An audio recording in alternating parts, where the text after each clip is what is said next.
Coucou tout le monde, j'espère que vous allez bien. Donc on se retrouve aujourd'hui pour une nouvelle vidéo YouTube qui va traiter d'un sujet qui me tient énormément à cœur, car la vidéo en fait va traiter du sujet de la mucoviscidose. Donc je vais vous expliquer ce qu'est cette maladie, ce qu'elle touche, mais aussi ce que cela engendre au niveau du quotidien. Je vous ferai une autre vidéo également sur le même sujet, mais qui vous permettra de rentrer un petit peu plus dans les détails, donc en ce qui concerne tout ce qui est traitement, soins de kiné et les soins qu'on peut avoir par la suite quand on est en surinfection pulmonaire. Sachez que cette vidéo me tient énormément à cœur, que je vais beaucoup me livrer à travers cette vidéo, et que je vous confie vraiment une grosse partie de ma vie et une grosse partie de moi. Donc j'espère que cette vidéo vous plaira et que vous en apprendrez un petit peu plus sur la maladie. En tout cas, je vous laisse apprécier et par la suite, si vous avez des questions, n'hésitez pas à me les mettre en commentaire ou à venir me parler par message privé sur mes réseaux sociaux.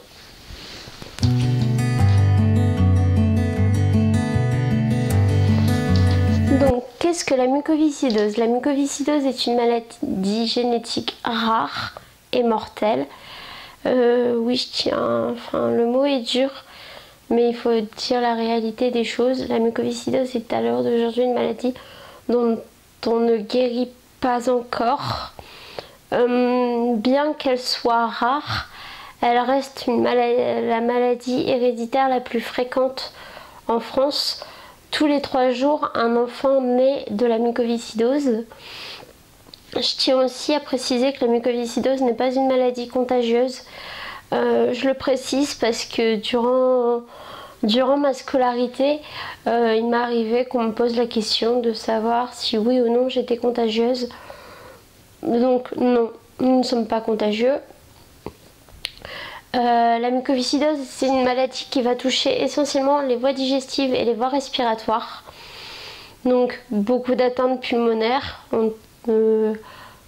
Pour ceux qui me connaissent, vous savez qu'il m'arrive généralement de tousser assez fréquemment, que ce soit de jour comme de nuit. Un simple geste du quotidien peut nous déclencher une quinte de toux. Et sur le plan digestif, vous en avez eu la preuve il y a quelques semaines de ça. Je me suis retrouvée hospitalisée parce que j'ai fait une occlusion intestinale. Et donc, avec la mucoviscidose, on est souvent sujet à ce genre de petits soucis. Je dis petits soucis, mais qui sont quand même assez graves et assez importants et à ne pas prendre à la légère.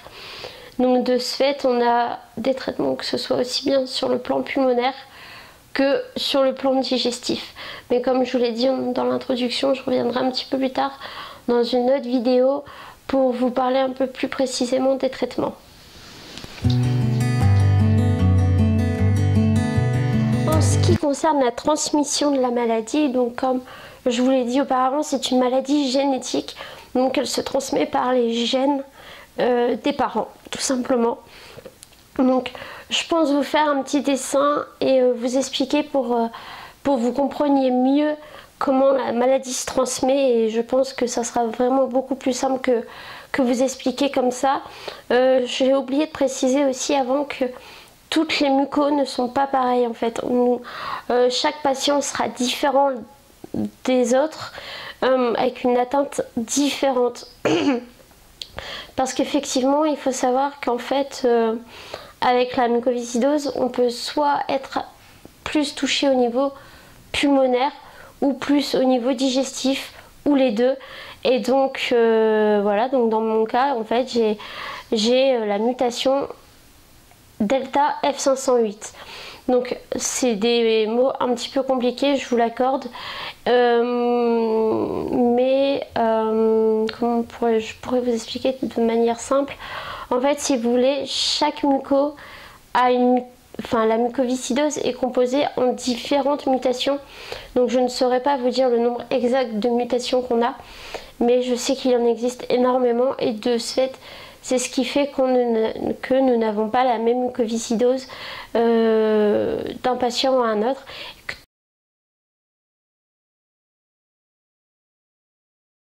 Tout comme on n'a pas les mêmes germes. Pour ce qui est du dépistage, depuis 2015 maintenant, il y a des tests qui sont réalisés sur les nouveau-nés pour dépister si oui ou non le gène de la muco est présent et s'il est défectueux ou non.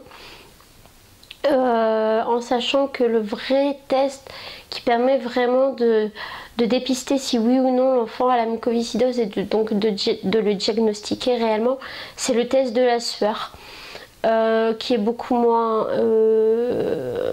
choquant qu'auparavant.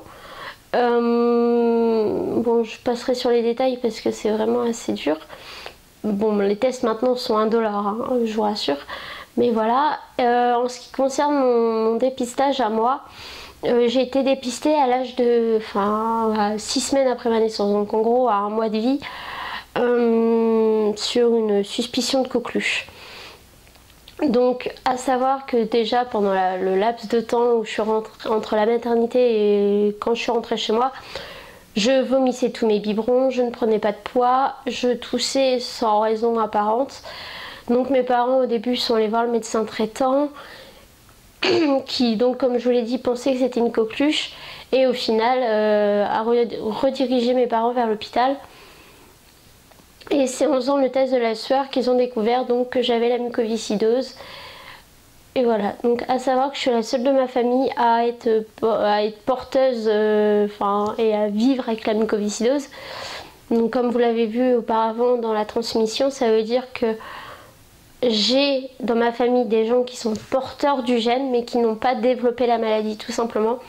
Donc voilà, à l'heure d'aujourd'hui je suis la seule muco de la famille et d'un côté c'est pas plus mal je pense pour la famille parce que c'est quand même assez...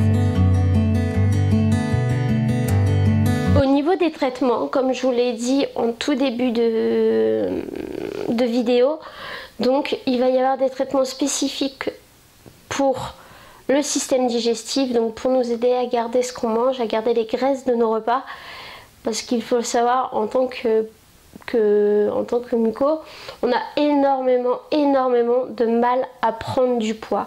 On va en perdre très facilement, hein, ça je vous l'avoue, et voilà, mais en prendre, ça relève vraiment du défi pour nous. Donc on nous incite, je dis bien entre guillemets, on nous incite à manger un petit peu plus gras que tout le monde pour dire d'avoir un petit peu de graisse quoi et de prendre du poids un petit peu plus facilement grâce aux enzymes pancréatiques qu'on prend. Donc c'est des gélules qui vont permettre de garder les graisses, de stocker les graisses. Mais ça je vous ferai une vidéo un petit peu plus en détail en vous présentant chaque médicament et son rôle pour que vous compreniez bien. Et ensuite il y a aussi pour tout ce qui sera sur le plan respiratoire, donc ça veut dire des séances de kinésithérapie, des aérosols à faire et donc ça pareil je vous le filmerai à l'occasion si ça peut vous intéresser. Et il y a aussi pendant les périodes de surinfection où là on va faire appel aux antibiotiques. Donc si le médecin juge que notre état peut être soigné par antibiotiques par voie orale, ça sera des gélules en plus. Et sinon, ça sera par des cures intraveineuses, comme vous avez pu le voir pour certains, ceux qui me suivent sur les réseaux, sur Instagram. Vous avez pu voir que l'année dernière, j'ai dû faire pas mal de cures. Et donc pareil, ça, je vous en ferai une vidéo à l'occasion. Car je pense que une cure en IV sera nécessaire d'ici peu.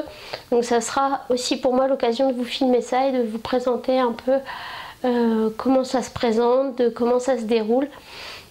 Donc voilà, mais j'ai vraiment globalisé le traitement pour pouvoir vous en faire une vidéo plus précise un petit peu plus tard. Bien évidemment, je ne pouvais pas faire cette vidéo sans parler de la greffe, car on est souvent sujet à finir par devoir se faire greffer, que ce soit les poumons ou le cœur. Oui, alors pourquoi je vous parle du cœur?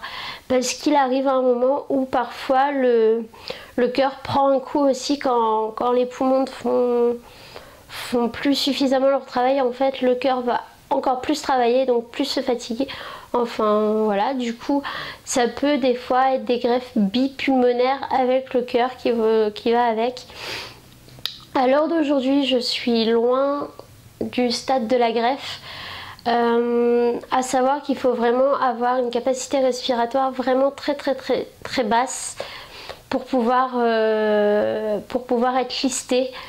Je m'étendrai pas sur le sujet parce que j'en suis encore loin, mais ça me tenait à cœur quand même d'en parler parce que j'ai des amis qui ont eu la chance de recevoir qui ont eu la chance de recevoir de nouveaux poumons et qui maintenant vivent pleinement leur nouvelle vie, parce qu'en fait, à savoir que lorsqu'on a une greffe, en fait, c'est une renaissance pour nous. On découvre, enfin je dis on redécouvre, mais en réalité je m'en suis aperçue en voyant mon ami la voir revivre, ne plus être essoufflée à marcher, à courir, pas tousser en parlant. Enfin, c'est juste une renaissance en fait. Et je profite de ce moment pour vous inciter à dire oui à la greffe. C'est vraiment important que vous donniez vos organes, que ce soit pour votre entourage qui soit au courant de ce que vous souhaitez par la suite si vous arrive quelque chose, mais aussi parce que dites-vous que vous pouvez sauver au moins 7 vies juste en donnant vos organes, donc c'est pas rien. Et si vous pouvez prolonger la vie d'une personne qui ne demande que ça,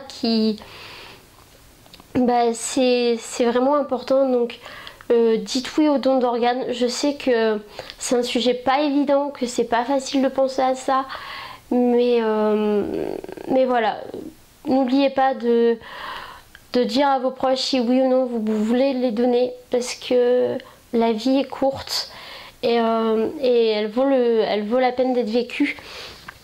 Donc voilà, j'essaierai à l'occasion, pourquoi pas, de faire une vidéo avec une personne greffée pour qu'elle vous donne son ressenti et qu'elle vous explique un petit peu son parcours. Parce qu'il faut savoir aussi que lorsqu'on se fait greffer, on se fait pas greffer comme ça du jour au lendemain en claquant des doigts ou sur un simple appel. Il y a 1 an d'examens qui se font auparavant pour se préparer à la greffe. Et pareil, le jour de l'appel, on n'est pas sûr que le greffon en question soit compatible avec notre corps. Donc c'est pour ça que je pense que n'ayant pas encore été greffé, seule une personne concernée pourra vraiment vous expliquer un peu le sujet de la greffe. Donc j'espère que voilà, ça vous aura fait réfléchir. Et voilà. Donc voilà, cette vidéo est terminée. J'espère qu'elle vous aura plu et qu'elle vous aura permis de mieux comprendre ce qu'était la mucoviscidose. Donc comme je vous l'ai dit au cours de la vidéo, j'ai pas voulu faire une vidéo trop explicative afin de pouvoir faire d'autres vidéos pour vous expliquer plus en détail certaines choses comme les traitements, les cures d'antibiothérapie qu'on peut faire à la maison, les séances de kiné, enfin tout ça. Et voilà, donc franchement j'espère du fond du cœur que cette vidéo vous a plu. Pour moi ça a vraiment été important de vous partager ça parce que ça fait 25 ans en fait que je vis avec et en fait c'est un peu ma colocataire, enfin si je peux dire ça comme ça, c'est un peu étrange hein, on va se l'avouer, mais quand on vit avec une maladie comme la muco, on prend vraiment on se rend vraiment compte que la vie c'est vraiment un cadeau et que c'est pas facile tous les jours. Donc franchement j'espère que cette vidéo vous aura vraiment plu et n'hésitez pas à me dire en commentaire si vous en voulez d'autres. Il est prévu aussi que je fasse une vidéo sur mon autre pathologie qui est totalement différente de la muco, mais ce sont des sujets qui me tiennent vraiment à cœur et j'ai vraiment envie de partager ça avec vous. Donc je vous avoue que c'est pas facile pour moi d'en parler comme ça parce que forcément ça me rappelle que je suis différente, mais au fond on est tous différents. Mais sachez que pour moi c'est vraiment important de de partager ça avec vous. Je vais me répéter sur ça, hein, mais c'est vraiment quelque chose qui me tenait à cœur. Donc j'espère que cette vidéo vous aura plu et je vous dis à très bientôt pour une nouvelle vidéo.